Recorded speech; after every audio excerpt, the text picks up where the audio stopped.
Friends, ఇప్పుడే అందిన వార్త. బీజేపీలో బీఆర్ఎస్ విలీనం, కేసీఆర్ గవర్నర్ గా, కేంద్ర మంత్రిగా కేటీఆర్ అంటూ లేటెస్ట్ అప్డేట్ అయితే అందించారండి. ఆ వివరాలు ఏంటనేది మన వీడియో రూపంలో తెలుస్తాం. వీడియో స్కిప్ చేయకుండా పూర్తిగా చూడండి. అప్పుడే కంప్లీట్ ఇన్ఫర్మేషన్ అయితే మీకు అర్థమవుతుంది. మీలో ఇంకా ఎవరైనా సరే మన ఛానల్ సబ్స్క్రైబ్ చేయకుండా వీడియోస్ ఉన్నట్లయితే వెంటనే మన ఛానల్ సబ్స్క్రైబ్ చేసుకోండి. ఇటువంటి లేటెస్ట్ అప్డేట్ అందరికంటే ముందుగానే అందించడం జరుగుతుంది. చూస్తున్నారు, లైక్ చేయడం మర్చిపోతున్నారు. దయచేసి లైక్ చేయండి. ఇక లేట్ చేయకుండా వీడియోలోకి అయితే వెళ్ళిపోదామండి. మనం బీజేపీలో బీఆర్ఎస్ విలీనం పైన సీఎం రేవంత్ కీలక వ్యాఖ్యలు చేశారు. బీజేపీలో బీఆర్ఎస్ విలీనం జరుగుతుందన్నారు. ఇక కేసీఆర్ గవర్నర్గా, కేటీఆర్ సెంట్రల్ మినిస్టర్గా, హరీష్ రావు అసెంబ్లీలో అపోజిషన్ లీడర్గా అవుతారన్నారు. ఇక బీఆర్ఎస్కు ప్రస్తుతం 4 రాజ్యసభ సభ్యులు ఉన్నారని, వారిని విలీనంతో కవితకు రాజ్యసభ ఇస్తారన్నారు.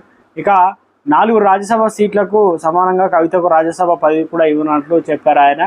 బీఆర్ఎస్లో బీజేపీలో విలీనానికి ఒకవేళ ఇప్పుడు ఖండించినా ఎప్పటికైనా అది జరగక మానదన్నారు.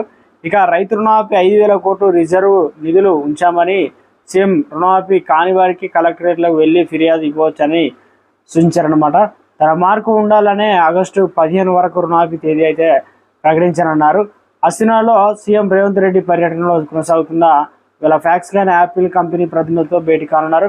హైకమాండ్ పెద్దలను సీఎం రేవంత్ కలిసే అవకాశం ఉన్నట్లు సమాచారం.